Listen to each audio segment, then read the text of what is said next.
Eu gosto muito de um poeta gaúcho chamado Mário Quintana, muita gente o conhece, é um homem estupendo, que deu um azar danado, morreu há 20 anos, na mesma semana que o Ayrton Senna.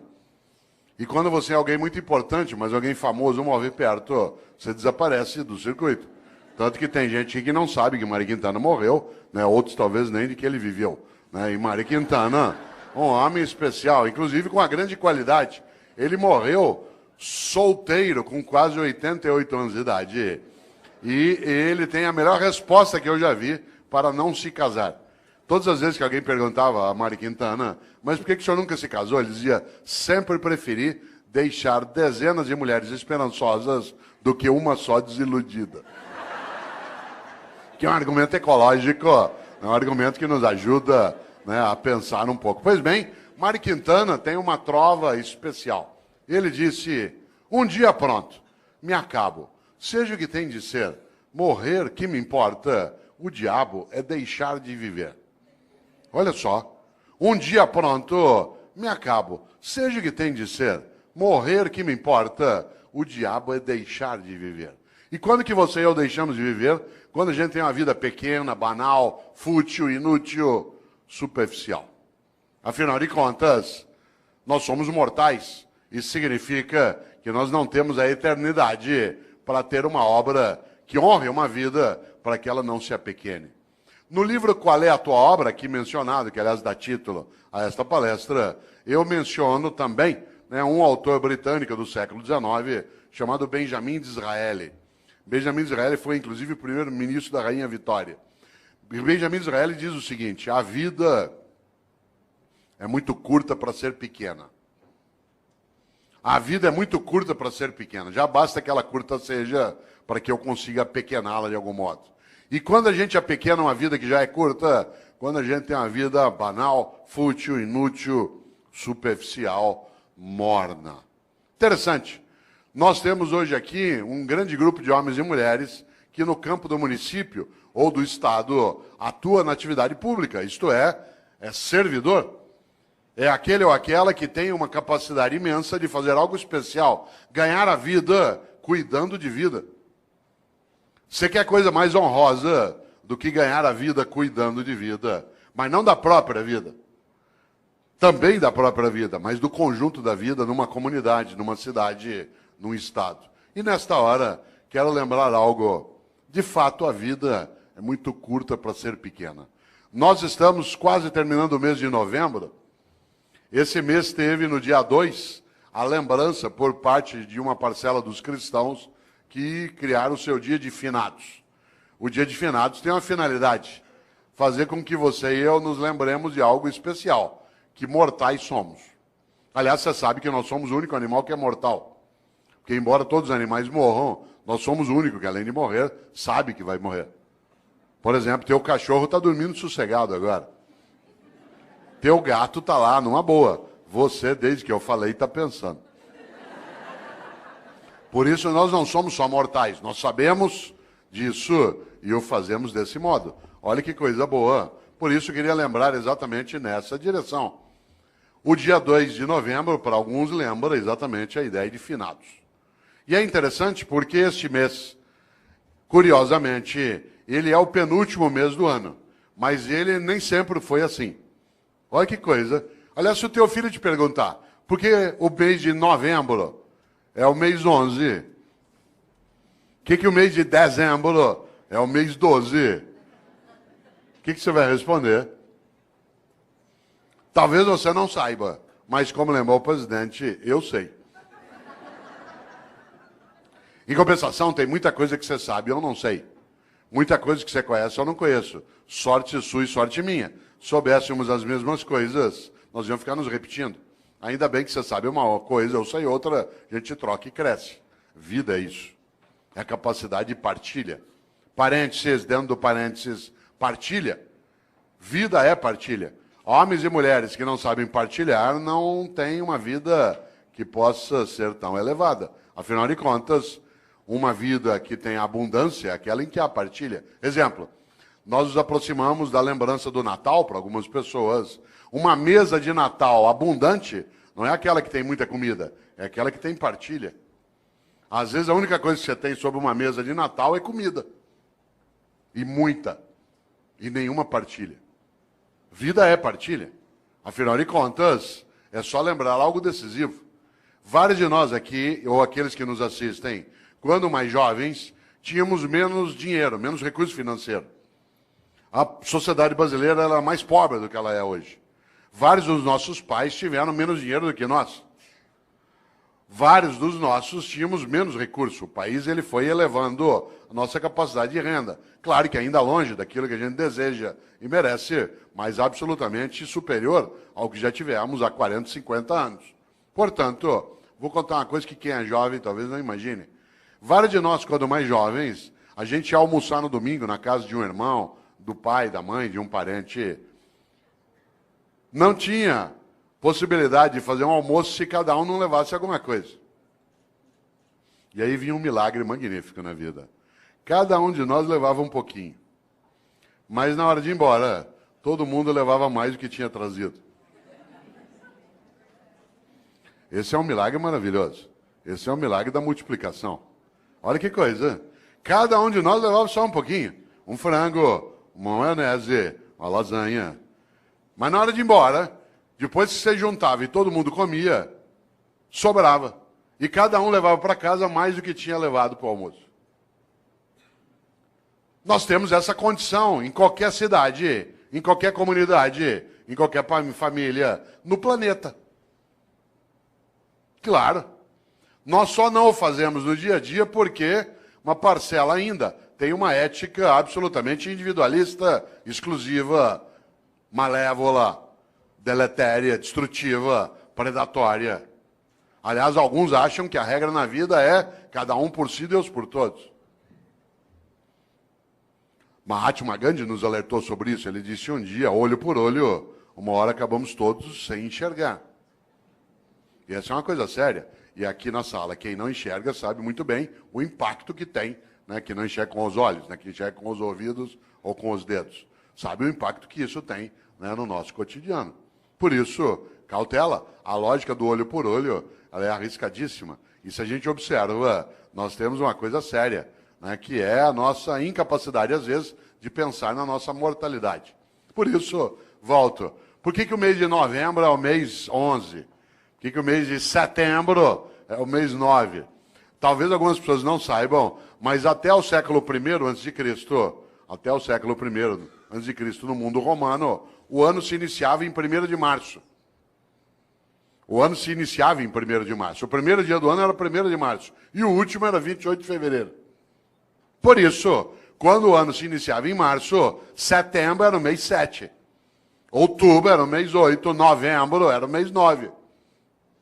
Foi Júlio César que alterou o calendário e colocou janeiro e fevereiro no início do ano, produzindo alguns distúrbios. Um deles que o segundo mês do ano passou a ser um mês mais curto. E antes ele era o último, servia para ajustar o calendário. O segundo distúrbio é que parte dos meses o nome perdeu o sentido. Novembro virou mês 11. Olha quanta coisa inútil você não sabe. Mas eu sei. E eu partilho contigo, agora você sabe também. Olha que coisa boa. Pouco a pouco o mundo foi adotando o dia 1º de janeiro como o primeiro dia do ano. O único país do mundo em que o ano continua começando em março é o Brasil, né, que é um país clássico, né, um país clássico que não aceita essas modernidades de Júlio César. E para nós, não é março, ainda não começou. Né? Olha que coisa interessante. No entanto, no passado se usava o último dia do ano, que no caso era 28 de fevereiro, para pensar sobre a vida. Você sabe que a palavra fevereiro ela vem de uma divindade etrusca, o nome do mês, de uma divindade etrusca que é Februa. Februa é a divindade da purificação, da queima, da febre. Porque a febre, ela purifica. Isto é, ela faz com que haja a anulação daquilo que não serve e a proteção daquilo que serve. Nesta hora, quero lembrar algo. Os antigos, no mês de fevereiro, usavam o final do ano para pensarem sobre o que tinham feito e o que deveriam fazer. Nós passamos a fazer isso com dezembro. Quando se aproxima 31 de dezembro, alguns e algumas têm o hábito de pensar naquilo que fizeram. Isso é típico de algumas religiões, entre elas o judaísmo, o islamismo e o cristianismo, que tem uma ideia muito forte na vida. Tenha você ou eu religião ou não, há uma questão séria nessas religiões. Elas têm uma coisa chamada juízo final. Na crença dessas religiões. O que me assusta na ideia de juízo final não é o fato de ser final, mas o fato de ser juízo. Porque na crença dessas religiões, insisto, acredite você ou não, essa é uma questão tua privada, há algo decisivo. Elas acreditam que ao final da tua existência, a divindade vai te chamar no canto e falar, vem aqui para um particular. Seguinte, durante a tua vida, por que fez o que fez? E por que não fez o que não fez? Aliás, por que fez o que fez do modo como fez? E por que deixou de fazer o que deveria ter feito? Essa é uma pergunta séria. Algumas pessoas na vida não esperam o dia de juízo final para meditar sobre isso. Vão fazendo durante a própria vida. Pois bem, os cristãos construíram, a partir da influência judaica, uma percepção. E essa percepção ela se consignou na ideia também de juízo final no último livro da Bíblia dos cristãos, que é aquele que fala do fim, que é o livro da Revelação ou o livro do Apocalipse. Quem aqui tiver uma Bíblia cristã, dê uma olhada um dia. Esse livro é um livro terrível. Ele não é terrível porque é horroroso, mas porque ele traz algumas coisas para meditar. E se você observa, lá no livro do Apocalipse, no capítulo 3, versículo 15 e 16, os cristãos escreveram, Deus vomitará os mornos. Deus vomitará os mornos. Aliás, a frase completa é, porque tu não és quente nem frio, hei de vomitar-te. Olha que frase forte. Conhece gente morna? Gente que não é quente nem fria. Gente que é mais ou menos. Que é quente ou frio não, que não cheira nem fede. Sabe gente morna? Morna no trabalho, morna na comunidade, morna na prefeitura, morna na câmara, morna na escola. Morna. Não é quente nem fria, gente que não tem compromisso, que não cheira nem fede, mais ou menos compromissado, mais ou menos competente, mais ou menos servidor, mais ou menos religioso, mais ou menos político, mais ou menos. Sabe gente morna, que não cheira nem fede. Deus vomitará os mornos. Sabe aquela pessoa que é morna? Morna no casamento. E aí, como é que está o casamento? Tá ruim com ele, pior sem ele. Morna na comunidade. E aí, como é que está o debate em Campinas sobre a política? Vamos levando, né? E aí, lá na prefeitura, vamos ver o que dá, né? E a escola, como é que está? Não sei, vamos ver. Falta pouco para eu aposentar.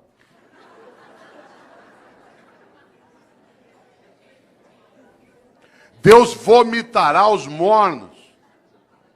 Gente que é morna na amizade. Você vai apertar a mão dela, com licença, ela dá só a pontinha do dedo. Você aperta aquela minhoca desmilinguida. Você vai abraçar, a pessoa abraça meio de lado, meio parece que tem nojo. Sabe gente que economiza afeto? Pessoas que esquecem que afeto e conhecimento é uma coisa que se você guardar, você perde. Afeto e conhecimento, guardou, perdeu. A única maneira de ter afeto e conhecimento é repartir. Gente que é morna na cidade, morna no casamento, morna no serviço público. Morna, não é quente nem fria. É morna na religião. Conheço gente, por exemplo, que vai a um culto ou a uma missa. Um dos meus sobrinhos é pastor presbiteriano aqui em Campinas.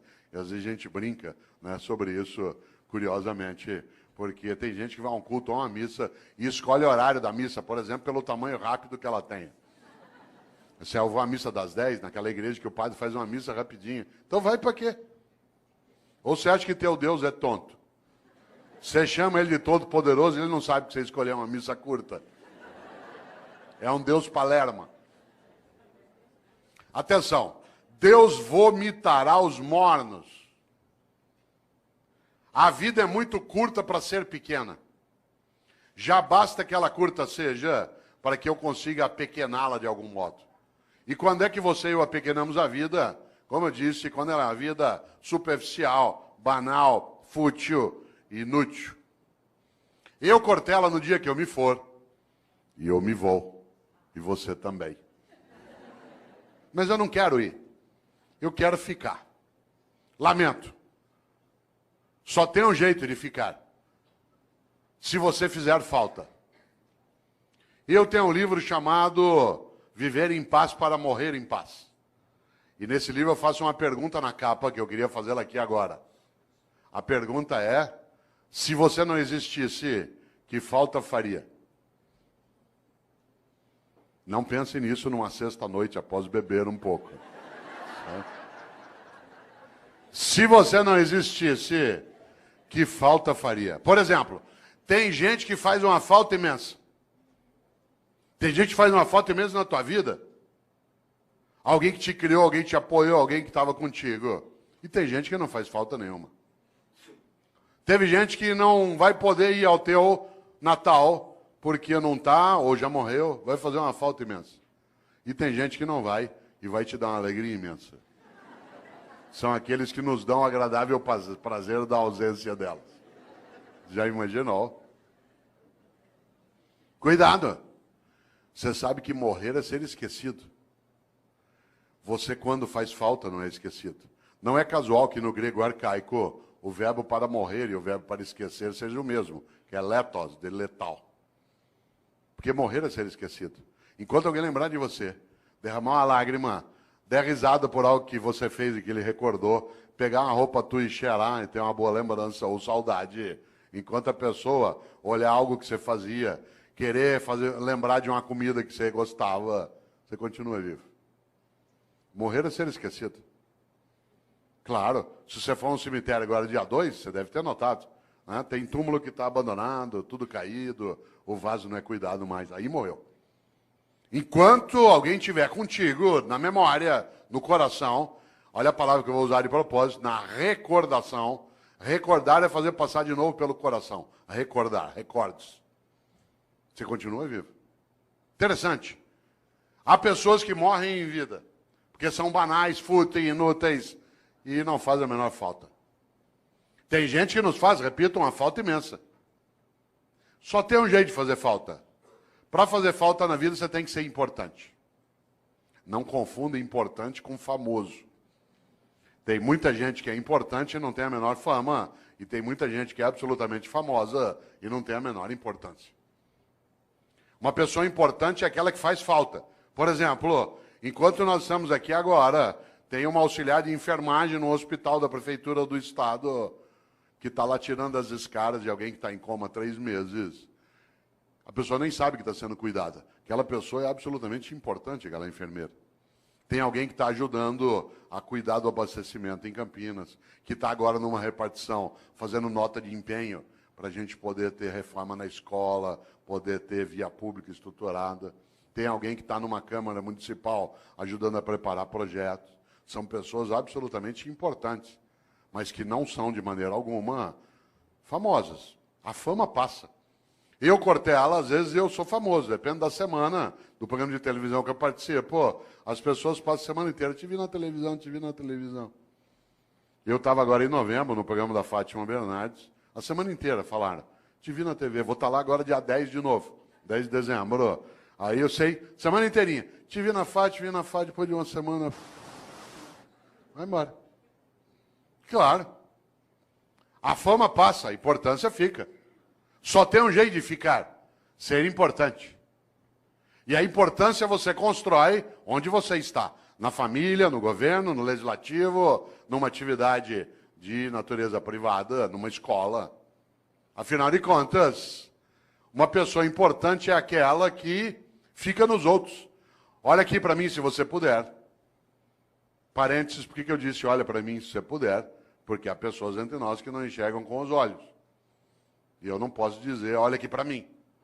Porque isso significa que eu estou excluindo pessoas.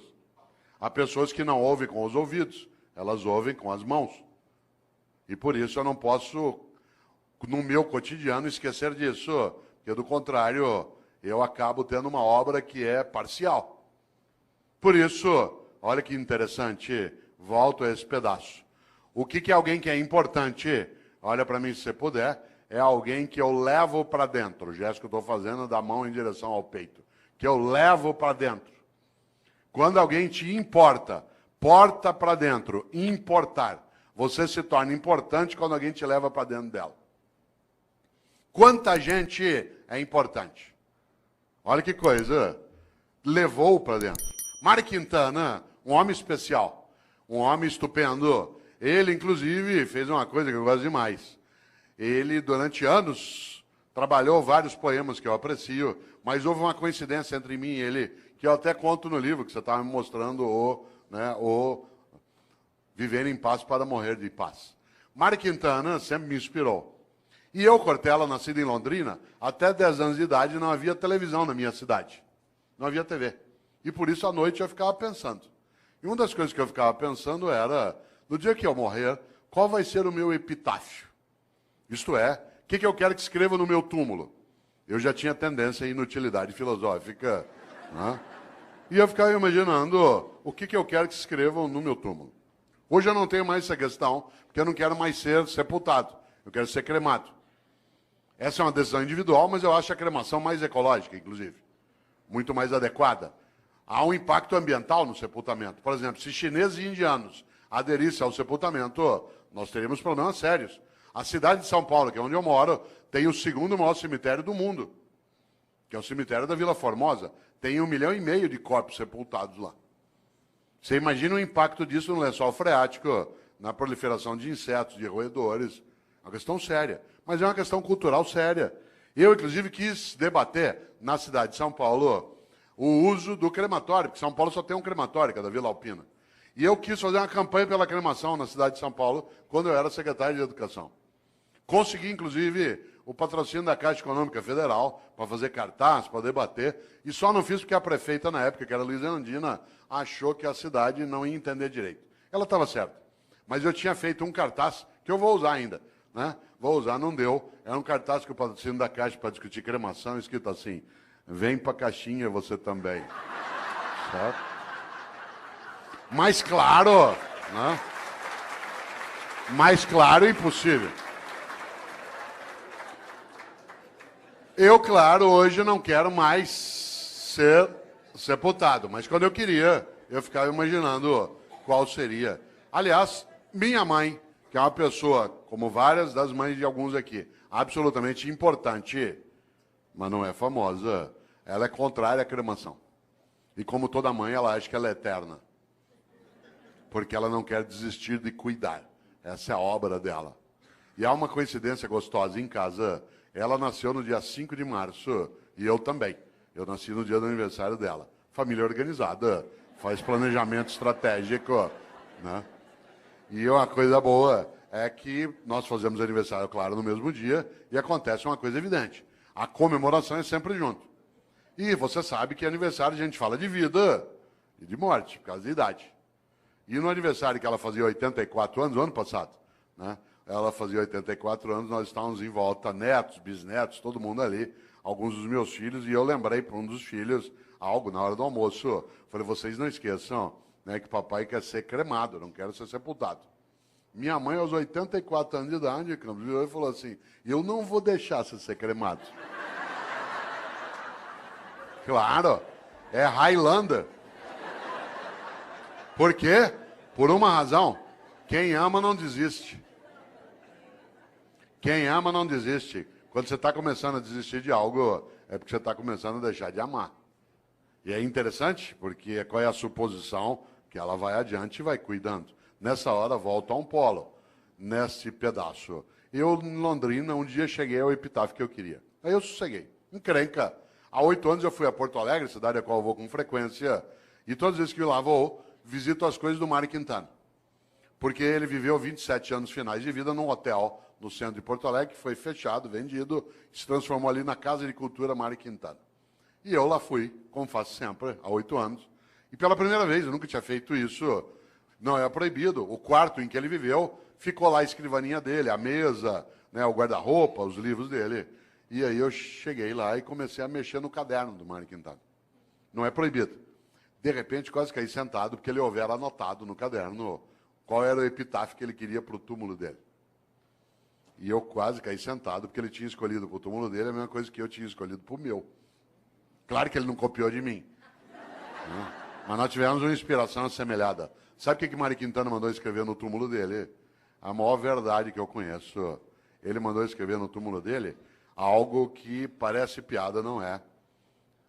Ele mandou escrever no túmulo dele: eu não estou aqui. Olha que coisa maravilhosa. Eu não estou aqui. Eu não estou aqui. Onde está Mário Quintana? Em nós. Na amizade que repartiu, na solidariedade que ofereceu, na felicidade que construiu, na solidariedade que protegeu, na sexualidade que assumiu, na religiosidade que praticou. Onde está Mário Quintana? Em nós. Por isso, a vida é muito curta para ser pequena. E eu, Cortella, no dia que eu me for, e eu me vou, e você também, eu quero ficar. Só tem um jeito de ficar, na minha obra. Porque eu sou mortal, mas eu não preciso ser inútil. A minha mortalidade é presente, mas a minha vida não precisa ser desperdiçada. Por isso, lembra esse fato.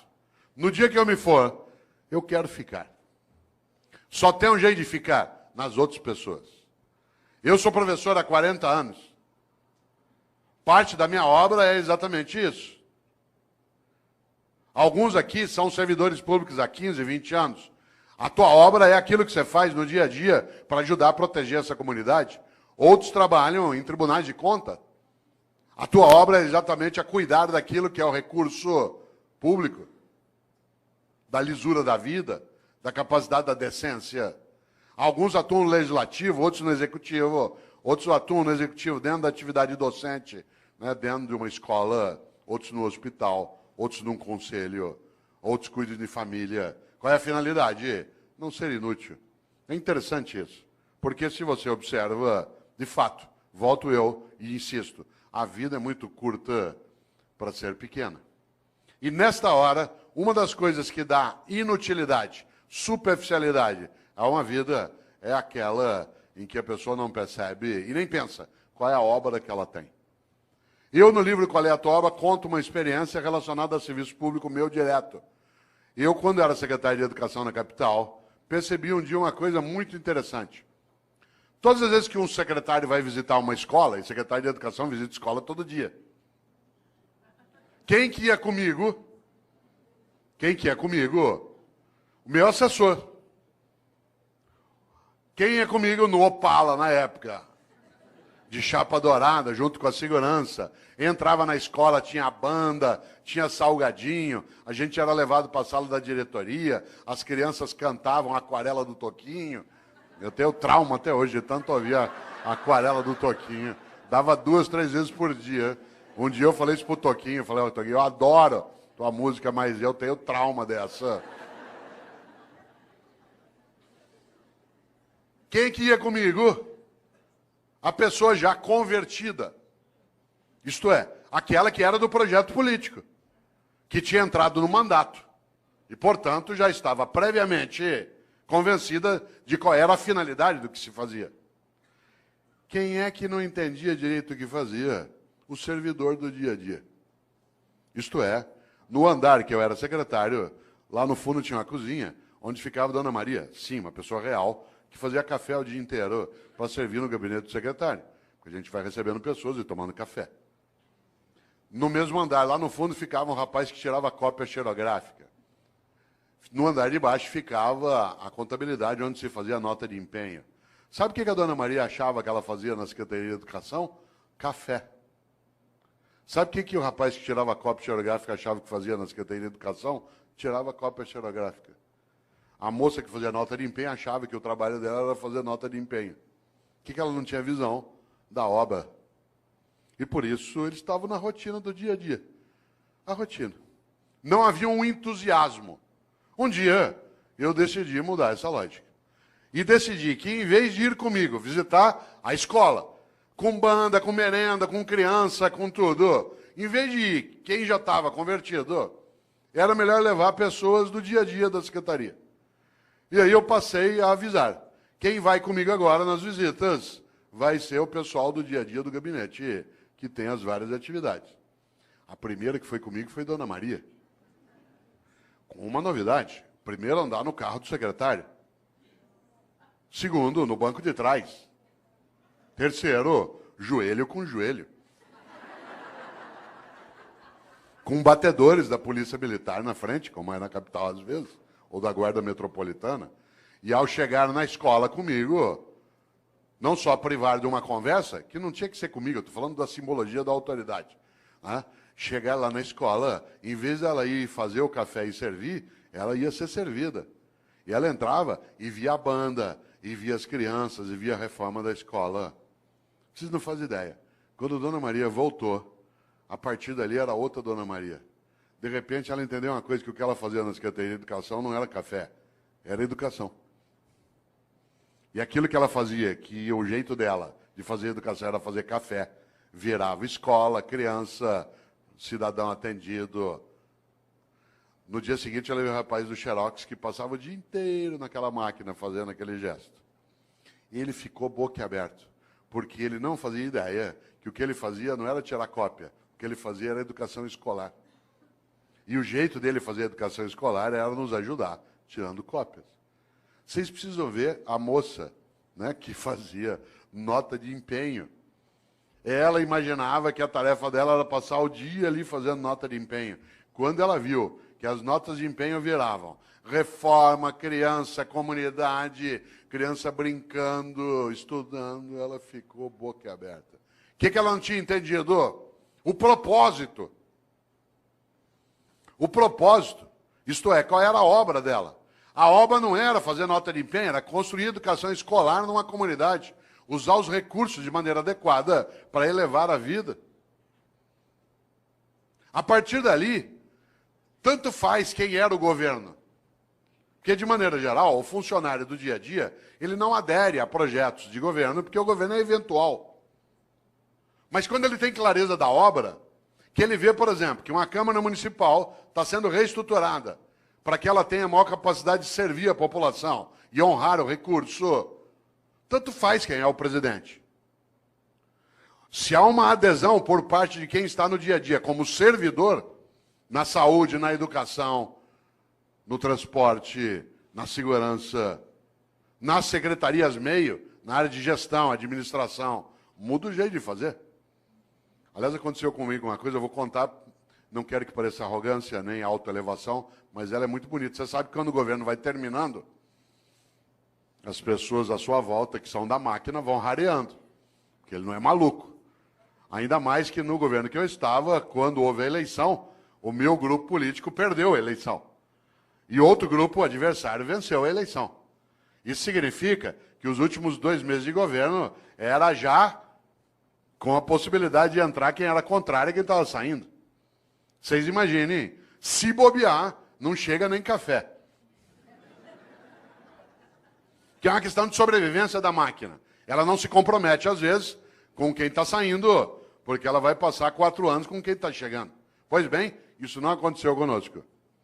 E não é porque éramos nós, e nem porque as pessoas aderiam ao tipo de projeto político que se tinha, mas eles começaram a entender aquilo que era o projeto de cidadania, do qual ele estava envolvido, que independia do governo eventual que estava ali. A tal ponto que aconteceu uma coisa curiosa. Quando, da posse do novo governo, eu fui dar posse ao novo secretário. Estava ele e todo o staff dele aqui. E nós estávamos saindo lá de cá. E o auditório lotado, na época era na Avenida Paulista, lotado de servidores que estavam ali para a posse de quem chegava e a despedida de quem partia. Pois bem, aconteceu uma coisa que até hoje eu me arrepio de lembrar. E não tem a ver só comigo, tem a ver com o projeto em geral. Na hora que eu terminei a minha fala e transmiti o cargo, é a hora de quem perdeu sair e honrar aqueles que vão comemorar a vitória e o governo deles. E, portanto, eu me levantei e toda a minha assessoria, Campos Filho, levantou junto. Claro. E aí eu fui saindo. Quando eu fui saindo, todos os servidores levantaram e fizeram um corredor polonês. Fizeram uma fila dos 2 lados e nós fomos saindo e eles foram batendo palma. até a gente sair do prédio. Vocês imaginem, em tese, no serviço público, isso é arriscar a cabeça em alto nível. Só não foi porque quem estava chegando, no caso, que era o vice-prefeito de São Paulo, que também se tornou secretário de Educação, também ele era professor, que era o professor Solon Borges dos Reis, que já faleceu, que era do CPP. Mas olha que coisa maravilhosa. Eu estou falando isso não para exaltar a nós, inclusive porque uma parte das pessoas não tinha nenhum vínculo ideológico, ou nenhuma simpatia, né, pelo grupo político, mas ele tinha porque ele percebeu algo decisivo, que era a obra. Porque a gente estava tentando que ele não fosse morno. Por isso, vida com propósito. Coisa curiosa, há pessoas que estão nessa área e que não o têm. E que têm uma obra diminuta, pequena. Por isso eu vou contar uma coisa. No serviço público, algo que é muito perigoso, que é gente morna. Porque essa gente morna, ela, de maneira geral, ela acha que o que ela faz é só aquilo como um emprego. Você sabe disso. Na área privada também isso acontece, mas na área pública há uma destinação diferente, que é a própria atividade pública em si. Por exemplo, tem uma coisa que é muito perigosa. Na minha área, que é a educação escolar, vou contar uma coisa que quem é professor aqui, ou professor, sabe. Tem gente que atua no ensino público e no ensino privado. E se comporta de um jeito no ensino privado e de outro no ensino público. No ensino privado, participa das reuniões, das atividades. No ensino público, tira todas as licenças, vê tudo que pode. Aliás, tem gente que atua em ensino público e despreza a escola pública. Despreza. Ameaça o filho com a escola pública. Você não está estudando, você vai ver, vou te pôr numa escola pública, você vai ter que conviver com aquela ralé. Essa pessoa tem que ser decente e ir embora. Porque é absolutamente nojento que alguém afira, aliás, os rendimentos da área pública e não respeite a área pública. É absolutamente nojento receber aquilo que se tem sem que se respeite quem paga. É absolutamente nojento imaginar que se possa ganhar o sustento em algo que se despreza. Isso é comum. Isso é comum, inclusive, a pessoas que no dia a dia, você sabe, eles argumentam que ele vai ser mais ou menos, também pelo salário que me pagam. Você já imaginou esse princípio aplicado ao corpo de bombeiros? Tua casa está pegando fogo, já apagaram a sala, a cozinha. De repente você olha, o bombeiro está enrolando as mangueiras, guardando. Fala, onde você vai? Ué, 5 horas, é o meu horário. Então, mas está pegando fogo lá. Não, mas ó, é o meu horário, me paga até essa hora. Já imaginou um cirurgião no hospital fazendo uma sutura de apêndice? Tem que dar 20 pontos na sutura, ali no teu ponto de Mark Barnes, para poder fechar direitinho, porque não tem equipamento para fazer laparoscopia. O que ele faz? No 8º ponto, fala, vou parar aqui mesmo, pelo que me pagam. 8 pontos tá bom já. Você já imaginou? Você sabe que há pessoas que se conduzem desse modo no cotidiano. Obviamente que eu não estou falando de trabalhar sem remuneração, estou falando de outra coisa. Da capacidade de entender o quanto que a vida é muito curta para ser pequena. E algumas pessoas se apequenam no modo como se relacionam na atividade que desenvolvem. Por isso, volto eu aqui a uma questão, você que ainda tem um tempo de desespero até 11 horas. Qual é a tua obra? Quando você se for, e você se vai, e eu também, o que vai ficar? O que vai ficar que não estrague, não apodreça? E repito, não seja objeto de disputa odiosa. Isto é, o que você e eu fazemos que honra nossa própria existência? Interessante. Uma das coisas mais marcantes quando se pensa em gestão e liderança é gerir para elevar a vida coletiva. Atuar de maneira que não seja cínica. Ética não é cosmética. Ética não é cosmética, não é uma coisa de fachada. Desse ponto de vista, claro, se nós imaginamos o propósito daquilo que fazemos, é a nossa capacidade de ganhar importância. Eu já observei, e você também, várias situações em que algumas pessoas, elas não deveriam estar naquela atividade, especialmente em alguns ramos da atividade pública. porque ela, primeiro, não merece que o povo pague o salário dela, porque ela finge, e segundo, ela despreza aquele lugar. Mas há outras pessoas que, é claro, merecem muito mais do que recebem. Há outras pessoas que, de fato, têm que ser honradas no dia a dia, na atividade pública, mas nem sempre. Afinal de contas, como você bem lembra, há uma coisa aí que é decisiva, que marca, inclusive, nossa percepção. A ideia que se tem até, né, e que não pode, de maneira alguma, ser deixada de lado de pessoas que não querem se apequenar. Curioso. Quem aqui é professora ou professor, se você acabou de entrar na atividade de docente, se você é um funcionário novo na Câmara ou na Prefeitura, vou te dar um conselho. Se você quiser ter uma vida que seja relevante, que cresça, ouça o que eu vou dizer. Afaste-se de funcionário velho. Afaste-se de funcionário velho. Aproxime-se de funcionário idoso. Não confunda idoso com velho. Idoso é uma pessoa que tem bastante idade. Velho é aquele que é morno, que acha que já sabe, que não precisa mais se mexer. Afaste de professora velha na escola. Sabe como é que é professora velha? Idosa é uma pessoa de 65, 70, 80 anos de idade. Velho é aquele que é morno. Quer ver um exemplo? Você chega numa escola cheia de ideias, quer fazer coisas, a professora velha fala assim, ih, sossega aí. Com o tempo você vai aprender. Quando você estiver no meu tempo de serviço público, você vai ver. Sossega, fica na tua. É só mudar governo, as coisas voltam ao que era. Afaste de funcionário velho. A pessoa velha, ela faz mal. Ela é homicida. Isto é, ela assassina as condições de vida coletiva numa comunidade. Se ela estiver na atividade pública, pior ainda. Você já imaginou? Aproxime-se de gente idosa. Gente idosa quer aprender, frequenta a escola, vem para debate, lota um auditório na Câmara. Os que têm mais idade aqui, alguns perguntariam, tal como eu, o que você veio fazer? Quero continuar aprendendo, sabendo, indo buscar. Há pessoas que acham que já sabem. Ah, não, para quê? Ao contrário. Por isso, atenção. Há um grande pensador que muitos conhecem aqui, chamado Padre Antônio Vieira, um grande português que viveu no Brasil. Padre Antônio Vieira começa um sermão dizendo: o peixe apodrece pela cabeça. O peixe apodrece pela cabeça. Já viu um peixe apodrecer? Ele apodrece da cabeça para o resto do corpo. E há pessoas que apodrecem pela cabeça. Isto é, uma cabeça que é morna, fútil, banal, inútil. Afinal, o que é vida? A vida é curta para ser pequena, e é curta mesmo, 75 anos. É a nossa média hoje. 75 é nada. Para alguns que são jovens aqui, 75 é muito. Para vários de nós, é depois da manhã. Quando você tem 30 até 70, é. Agora não. Muda muito. Eu tomei um susto outro dia, vereador, porque eu fui fazer uma compra por internet. E eu tinha acabado de receber um cartão de crédito novo.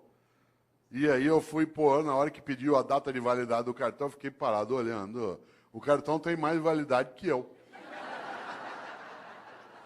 Quando o teu cartão tem mais validade que você fica olhando aquilo. Claro, 75 é pouco. Minha mãe, 85 anos de idade, domingo me falou assim, filho, hoje lá na igreja uma velhinha me falou, eu falei, mãe, defina a velhinha. Ela fala, ah, ela deve ter uns 87. Fala, ah, bom. Claro. O que é vida? Guimarães Rosa, grande médico, escritor mineiro, colocou lá no Grande Sertão. Viver é muito perigoso. Viver é perigoso, de fato. E nascer, então? Já imaginou como é difícil nascer? Tanto que a natureza sabe, ela tira de nós a memória do nascimento e dos primeiros 3, 4 anos de vida. Porque é tão impactante sair do útero que a gente é apagado da memória para não sofrer. O lugar mais seguro que você já teve no universo é o útero da tua mãe. Tanto que quando você está mal, você quer voltar para lá. Você estava lá 8 meses e meio, numa boa, sem fazer nada. Meio líquido, nós adoramos meio líquido. Você estava lá balançando, não tinha que respirar, era alimentado automaticamente por um tubo, não tinha quase ruído, não tinha luminosidade, não havia contato, a temperatura era sempre equilibrada, homeostática. Melhor lugar do universo que você já teve. Tanto que quando você está mal, você quer voltar para lá. Você perdeu um amigo, perdeu alguém, perdeu um amor, você quer ficar no escuro, deitado, com o joelho em direção ao peito. Posição fetal. Você olha no hospital para pessoas com problemas mentais, nuas no pátio, deitadas assim, encolhidas. Claro, você estava lá numa boa, sossegado. De repente, depois de 8 meses e meio, esvaziou o líquido. E você começou a sentir contrações à tua volta. E foi escorregando, escorregando, escorregando. E alguém te segurou. E você sentiu contato pela primeira vez. Te ergueu, tirou do útero. Tinha luz no ambiente. O ruído aumentou, mudou a temperatura. E a pessoa te ergueu, te deu um tapa na bunda. E aí você fez o primeiro gesto fora do útero, que é... Porque o último vai ser... Entre a primeira vez que você faz e a última que você faz, tem vida. Por isso que é bom não desperdiçar isso. E tem gente que desperdiça humilhando pessoas, sendo hipócrita, fingindo, desviando. Olha só. E ainda tem uma encrenca, dura só 75 anos. Divididos do seguinte modo: do 0 aos 25 você está se montando. Tua estrutura física, psíquica, relacional, cognitiva, reprodutiva. Dos 25 aos 50, você está reproduzindo outros humanos e trabalhando em alta intensidade. E dos 50 aos 75, você se prepara para o desembarque. Do 0 aos 25 monta, dos 50 aos 75 desmonta. Não ria. Vocês vão chegar lá. Quem está nessa fase como eu, você sabe que você está nela, porque cada dia no teu café da manhã tem menos comida e mais caixinha de remédio. Você vai atravessar aqui a avenida, você fica em dúvida, você corre e tem um infarto no meio. Ou seja, que Deus quiser. Olha só, quem diria? Você sabe que você está nessa fase quando cada dia você tem menos bíceps e mais pânceps. Né? Mulheres não riam. Nessa fase vocês vão ser atingidos em cheio pela lei da gravidade. Tudo vai apontar em direção ao solo. E você vai ter que escorar com veneno botulínico, você vai ver. Você vai entrar na fase que a gente chama de California Dreams, que é the mamas and the papas, certo? Você ri? Pois morre. Claro, pode morrer professor, doutor, titular como eu, pode morrer prefeito pode morrer empresário, pode morrer diretor de departamento, pode morrer, tudo faz. Ou tem uma vida que não seja banal, inútil, fútil.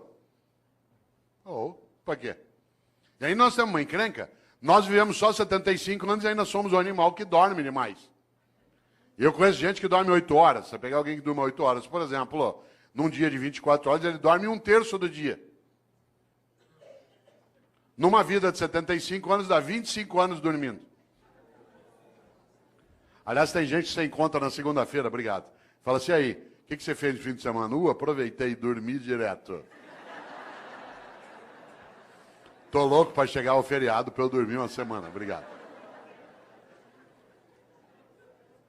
Chama-se animal racional, olha só.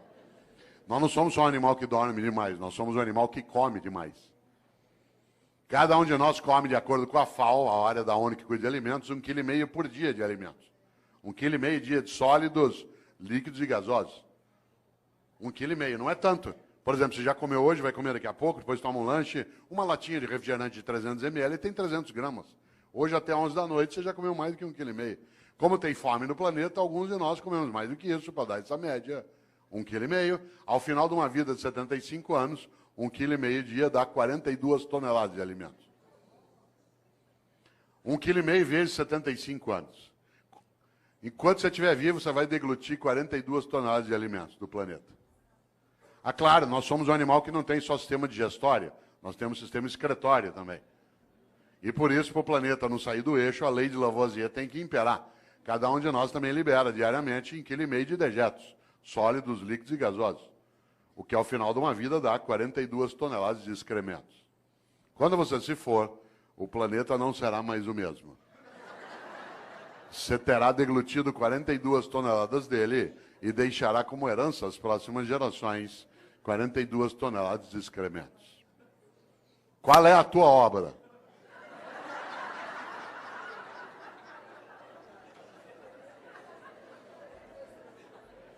Você sabe que tem gente que leva a vida desse jeito.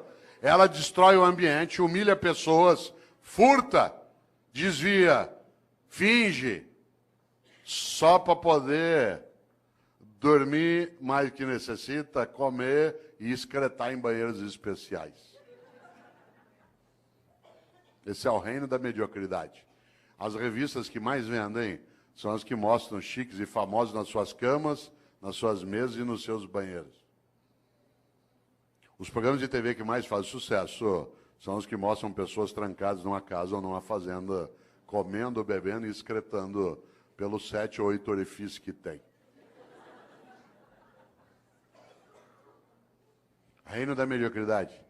Tem gente que diz que não tem 1 hora por dia para brincar com o filho, para ver lua junto, para fazer uma oração, para estudar. Mas tem 1 hora por dia, sabe para quê? Para ficar parado vendo gente comendo, bebendo e excretando.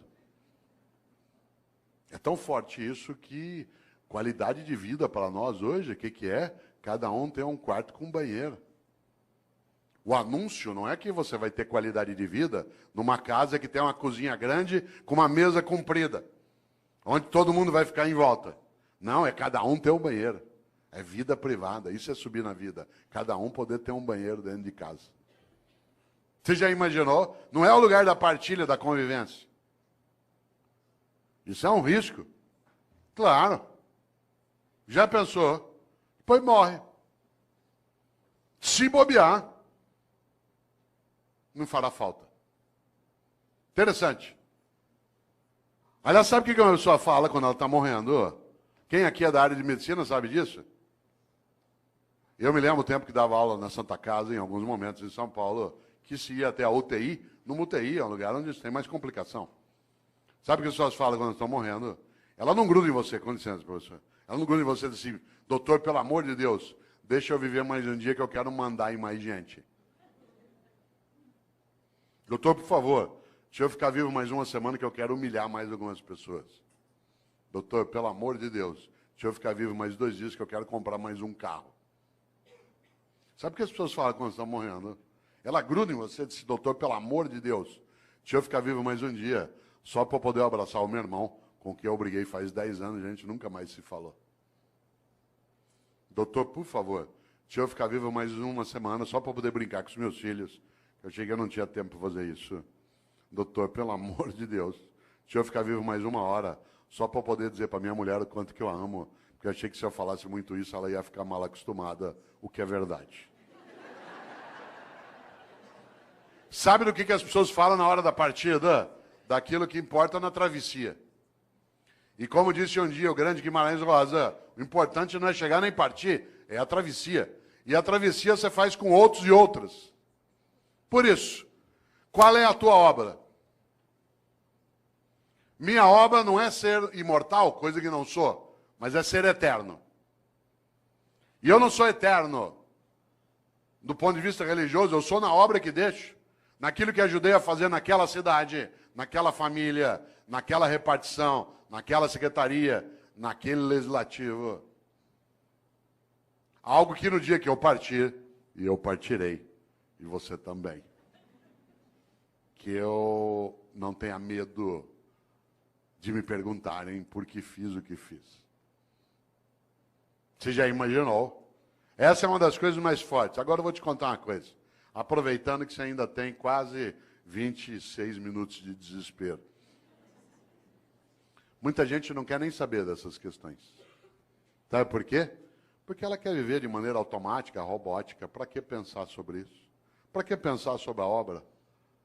Ao contrário, quando a gente encontra num dia como hoje, um auditório na nossa Câmara Municipal, pleno de homens e mulheres, para pensar coisas desse tipo, é sinal que a gente tem alternativas boas.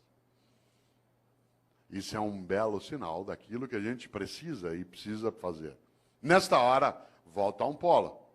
Há pessoas que envelhecem a cabeça, a prática, a percepção. Ela não frequenta uma escola porque ela acha que já sabe. Nem uma escola de governo, nem uma escola do legislativo. Gente velha acha que já está pronta. Isso é um perigo. Um dos meus filhos, o André, que tem 37 anos, ele até faz o prefácio de um livro meu, chamado Não Nascemos Prontos. O André, quando ele tinha 18 anos, um dia ele estava fechado no quarto dele em casa, em São Paulo, ouvindo rap. Eu gosto de rap, mas não é qualquer rap que eu gosto. E eu estava na sala em casa ouvindo ópera. Eu gosto de ópera, mas não é qualquer ópera que eu gosto. Música boa para mim é aquela que me emociona. Se ela me emocionar, ela é boa. Quem aqui gosta de ópera sabe que ópera a gente ouve um pouquinho mais alto. Ele saiu do quarto dele injuriado por causa da altura da música. Hoje ele gosta de ópera, na época não. Veio até a sala e falou: pai, pelo amor de Deus, desliga isso, pai. Aliás, eu estava ouvindo uma área do Puccini, que é maravilhosa, que eu não posso cantar aqui porque ela é para soprano, chamada Mio Babino Caro, meu papaizinho querido, que é magnífica. A Maria Callas a gravou um dia. Pena que eu não posso cantá-la aqui, né, por ser para soprano, mas talvez você a conheça. Eu até dou risada, porque tem gente que coloca essa área na igreja em cerimônia de casamento, na hora da bênção das alianças. Eu falei isso outro dia aqui em Campinas. E é curioso, porque ou a pessoa não entende ópera, ou ela entende muito de casamento, porque a área fala de uma menina que vai se matar.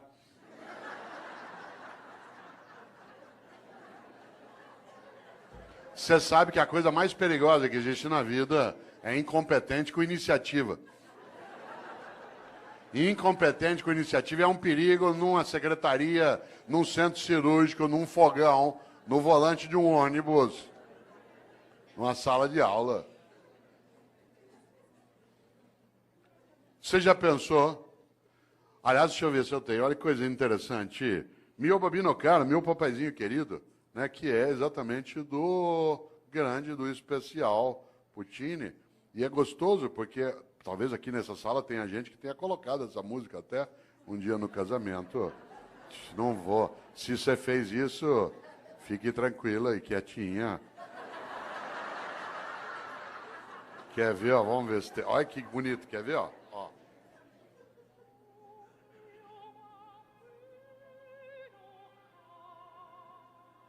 Ó, meu papaizinho querido.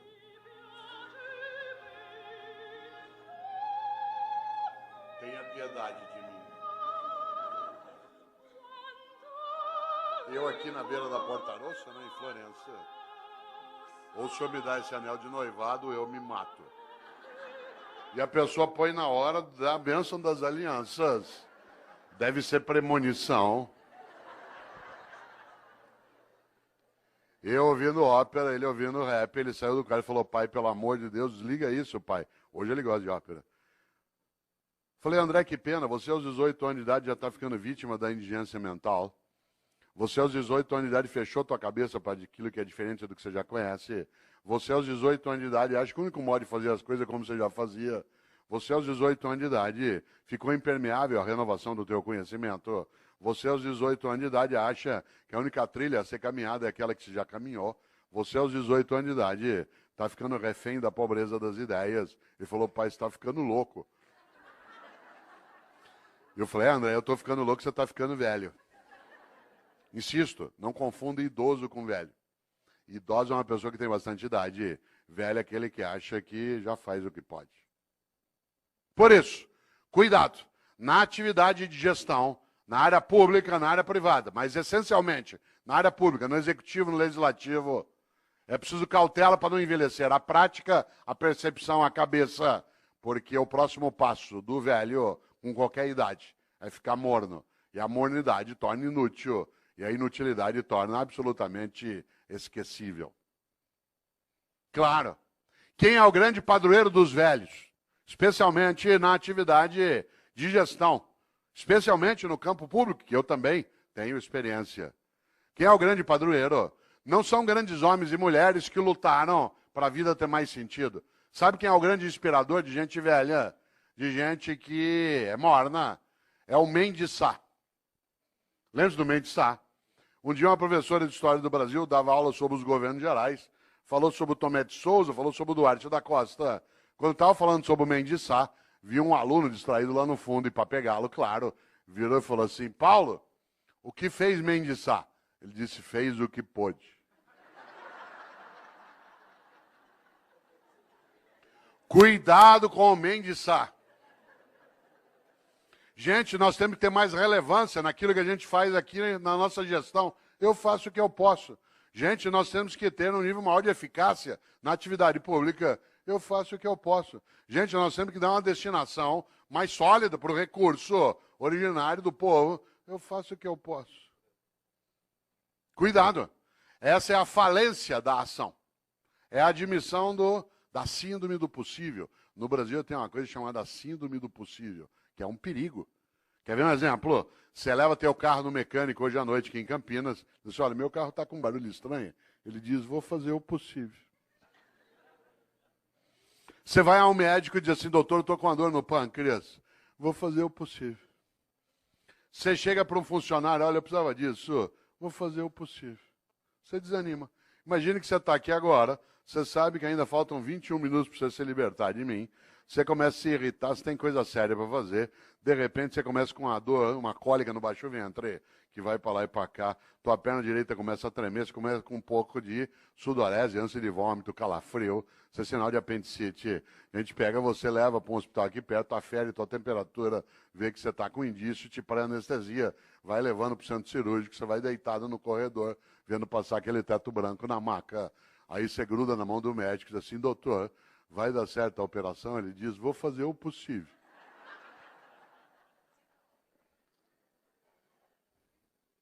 Você quer ficar ali mesmo. Nessa hora nós temos de aprender uma coisa com os norte-americanos. Não é tudo com eles que a gente aprende, não é tudo deles que a gente rejeita. Tem várias coisas deles que a gente não precisa aprender. Parênteses, há 4 anos, presidente, eu estava em Brasília, aliás, onde estarei amanhã, né, que eu tenho um evento lá. Eu estava em Brasília e trabalhando ali 3 dias e estava lá o Obama, com a comitiva. Por coincidência, eu fiquei no mesmo hotel que a comitiva do Obama, exceto ele. Durante 3 dias, toda hora que eu entrava, eu era barrado e revistado pela segurança norte-americana. 3 dias sendo revistado. No terceiro, não aguentei. Cheguei para o chefe da segurança norte-americana e falei o seguinte, eu sou brasileiro. Eu vou te contar uma coisa. Nós nunca demos um tiro num presidente nosso. Por que eu ia querer dar no teu? Certo? Nós nunca. O único presidente nosso que morreu a bala, ele deu o tiro nele mesmo. Vocês já mataram 5 e deram tiro em 11. Larga, deu. Ele não entendeu nada. Mas tem coisas nos americanos que a gente tem que observar. Por exemplo, quando você pede uma coisa para o norte-americano, ele diz, I will do my best. Vou fazer meu melhor. Atenção. Não é uma questão de idioma, é uma questão de atitude. É absolutamente diverso. Fazer o possível e fazer o melhor. Por isso, pergunto aqui para você agora, mas não quero que você responda, só que você reflita. Na tua atividade, na atividade que você tem no executivo, na prefeitura, no estado, está fazendo o possível ou o melhor? Não é o melhor do mundo, é o teu melhor, na condição que você tem, enquanto você não tem condições melhores para fazer melhor ainda. Pergunto de novo, mas não responda. Está fazendo o possível ou o melhor?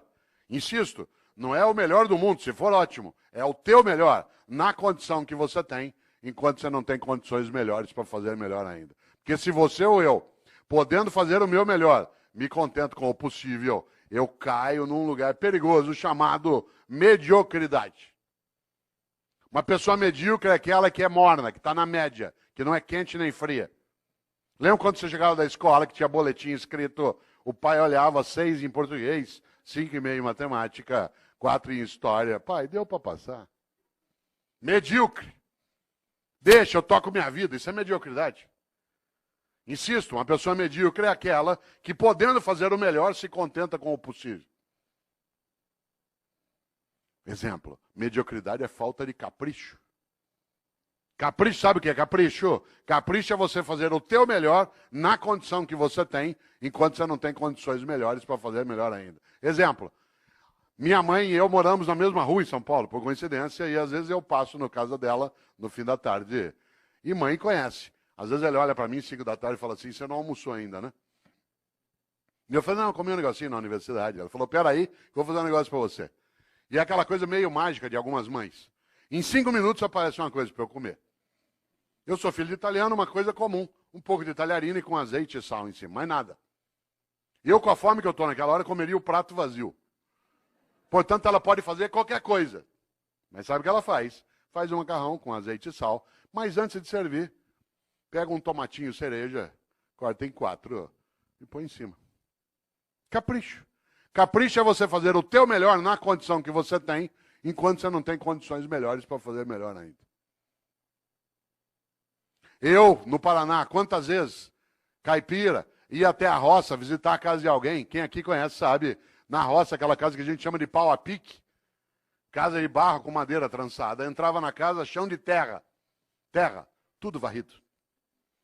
Tudo varrido, capricho. Ah, mas o chão já é de terra, capricho, fazer o melhor na condição que tem, enquanto não tem condições melhores para fazer melhor ainda, para não ser medíocre.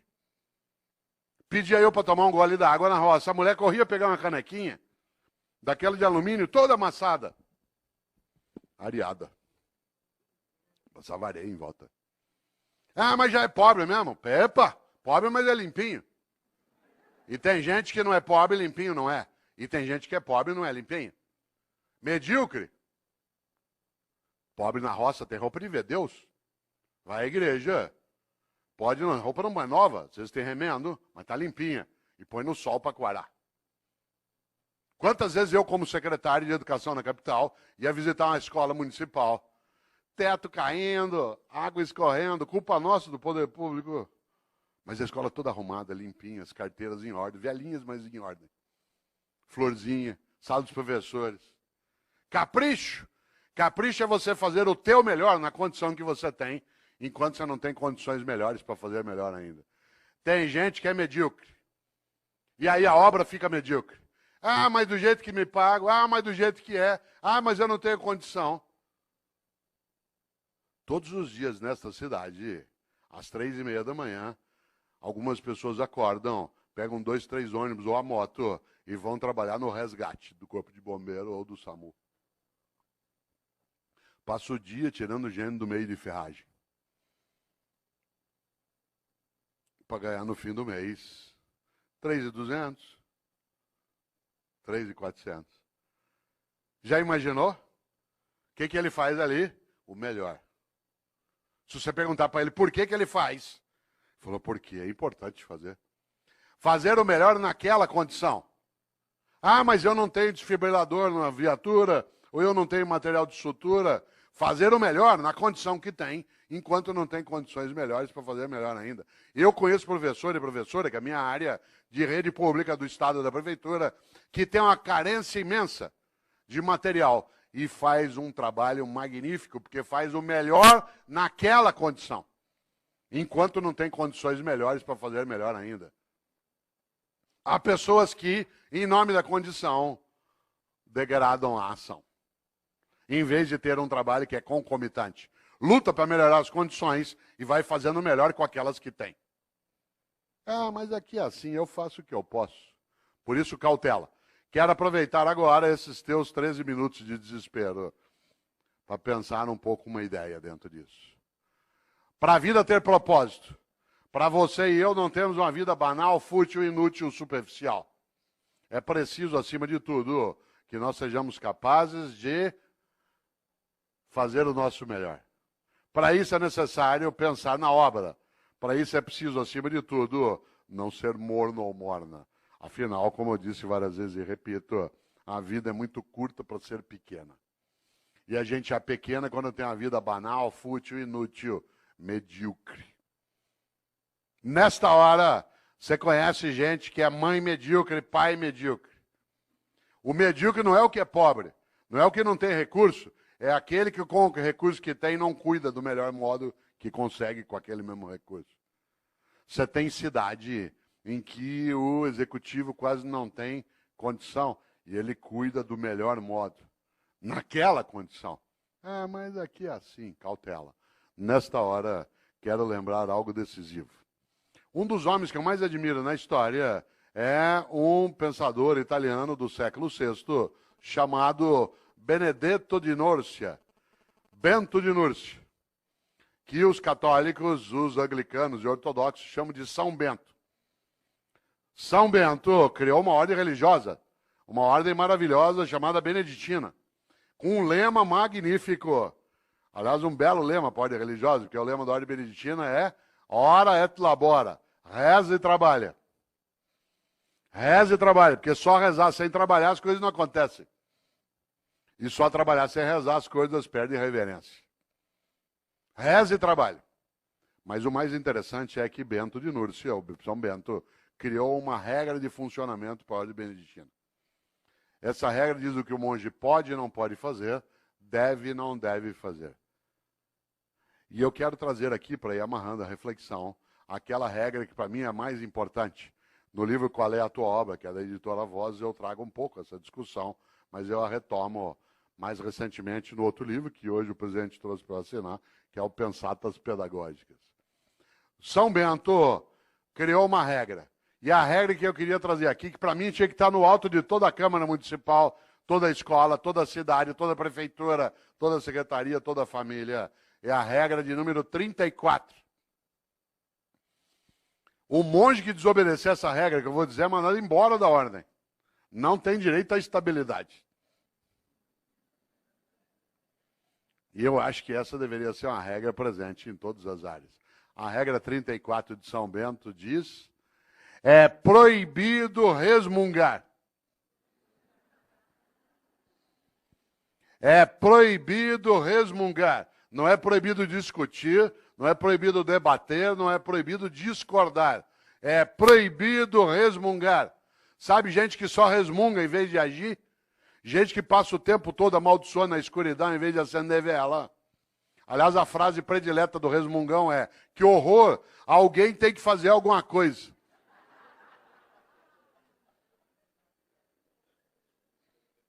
É proibido resmungar. Não é proibido discutir, debater e discordar. Mas o resmungão é medíocre. Aliás, todo resmungão é vagabundo. Toda resmungona é vagabunda. E a melhor maneira de não precisar fazer nada é acreditar que nada pode ser feito. Por isso, todo vagabundo e toda vagabunda tem uma característica: é pessimista. Aliás, é tão vagabundo que nem chama a si mesmo de pessimista, chama de realista. Porque a melhor maneira de não precisar se mexer é achar que não há nada que vale mexer. Por isso, todo vagabundo ou vagabunda é pessimista e prefere acreditar que nada pode ser feito. Tudo que você propõe, ele diz, não vai dar certo. Vamos fazer uma escola legislativa e não funciona. Vamos fazer uma escola de governo para quê? Vamos mexer na organização da Câmara, vamos estruturar um Tribunal de Contas no Estado que cada vez mais possa dar decência ao recurso coletivo. Isso aqui no Brasil. Opa! O pessimista é, acima de tudo, alguém que se aproxima do bandido. Não por escolha, mas por omissão. Como diz uma antiga frase, os ausentes nunca têm razão. Vamos fazer uma palestra para discutir qual é a tua obra e isso não funciona, não vem ninguém. Ó. O que faz o otimista? Tem uma encrenca. O otimista tem que ir atrás, juntar, procurar, chorar, se arrepender, querer largar. Falou, vou largar isso, eu vou sair disso aqui. Para quê? Não funciona. Mas o pessimista, ele tem uma coisa. Ele não tem esforço nenhum a fazer. Aliás, o pessimista, você já notou, a única coisa que ele faz é sentar e esperar dar errado. Aí você fala assim, mas não está dando errado. Ele fala, espera que você vai ver. O otimista tem que estudar, fazer curso, ir atrás, se arrepender, querer largar, juntar com outro. voltar e repensar, chorar de vez em quando. Mas o otimista tem uma grande vantagem. A vida dele não é pequena. Pode até ser curta. Ah, mas olha só, para quê? Não vai funcionar. Para quê? Ó, por isso, atenção, agora que você ainda tem 7 minutos. É proibido resmungar. Não é, repito, proibido discordar, debater. Resmungar, sim. Nós vivemos em 2014 no Brasil uma coisa belíssima. Um debate sério, em vários momentos, em outros nem tanto. Numa eleição, nós não estamos habituados a debater. A tal ponto que metade quase tentou matar a outra metade. Que ele não está habituado ao debate no dia a dia. E nós estamos aprendendo a fazer. Mas nós tivemos coisas que são maravilhosas. São 7 eleições em seguida, num país de 514 anos, primeira vez. Bom demais, democracia é uma coisa que a gente constrói junto. Democracia não é ausência de ordem, é ausência de opressão. Claro que a ordem tem que existir. Democracia não é ausência de ordem, é ausência de opressão. Nesta hora, o que diz o pessimista? Ah, isso não vai funcionar. Olha só. O que faz o otimista? Junta, volta, vai outra vez, se arrepende, se candidata, não quer mais, acha que esse chefe vai liquidar, resiste mais um pouco, vou esperar, quem sabe ele morre. Ué, a natureza também nos ajuda em algumas coisas. O que eu quero dizer com isso? Qual é a tua obra? Quando você se for, e você se vai, e eu também, o que vai ficar? Eu tenho certeza, você não quer ser medíocre, nem eu. A gente não quer ter como nosso patrono Mendes Sá. Eu faço o que eu posso. A gente não quer envelhecer a cabeça, a prática, a percepção, a própria vida. O que a gente quer? Fazer o melhor na condição que a gente tem, enquanto a gente não tem condições melhores para fazer melhor ainda. Diz, mas Cortella dá na mesa, sabe por quê? Porque tanto faz se eu faço o melhor ou não, não vai acontecer nada. Essa é a hora que é necessário lembrar exatamente que é proibido resmungar. Você só terá uma coisa a ganhar se você não for medíocre. Uma vida que não seja fútil, inútil, banal. Afinal de contas, independentemente de existir ou não, um juízo, essa é uma questão individual, vale algo decisivo. De novo, Mário Quintana. Um dia pronto, me acabo. Seja o que tem de ser. Morrer que me importa. O diabo é deixar de viver. Aliás, outro gaúcho, Aparício Torelli, que apelidou a si mesmo de Barão de Itararé, tem uma frase que parece óbvia, não é?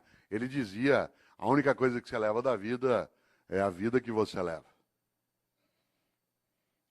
A única coisa que você leva da vida é a vida que você leva. Mas eu queria lembrar, para ir amarrando, algo especial. Um grande homem estupendo, chamado Albert Schweitzer. Um homem que, inclusive, tem influência sobre a cidade de Campinas, porque pessoas que dirigem aqui, o Boldrini, estudaram com Schweitzer e o conheceram também.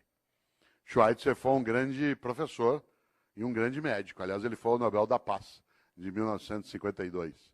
Schweitzer, quando tinha 30 anos de idade, achou que como professor era pouco, que ele queria ser mais importante, não famoso, mais importante. E ele decidiu aos 30 anos de idade fazer medicina. E aí ele foi embora, e 7 anos estudando medicina. Formou-se, sabe o que ele fez? Foi embora para a África, lá para o Gabão. E ficou 50 anos no Gabão, meio século, colocando a vida dele a serviço dos outros. Aliás, no dia que ele morreu, tem uma coisa curiosa. O corpo do Albert Schweitzer está sepultado na Europa, mas o coração está no Gabão. Porque quando ele morreu, o povo do Gabão quis o coração dele, fisicamente. Está sepultado lá no Gabão. Schweitzer, tem uma frase para você e eu não esquecemos, e é a penúltima que direi. Disse Schweitzer um dia, a tragédia não é quando um homem morre. A tragédia é aquilo que morre dentro de um homem enquanto ele ainda está vivo. Olha só, a tragédia não é quando um homem morre. a tragédia é aquilo que morre dentro de um homem enquanto ele ainda está vivo. E o que não pode morrer?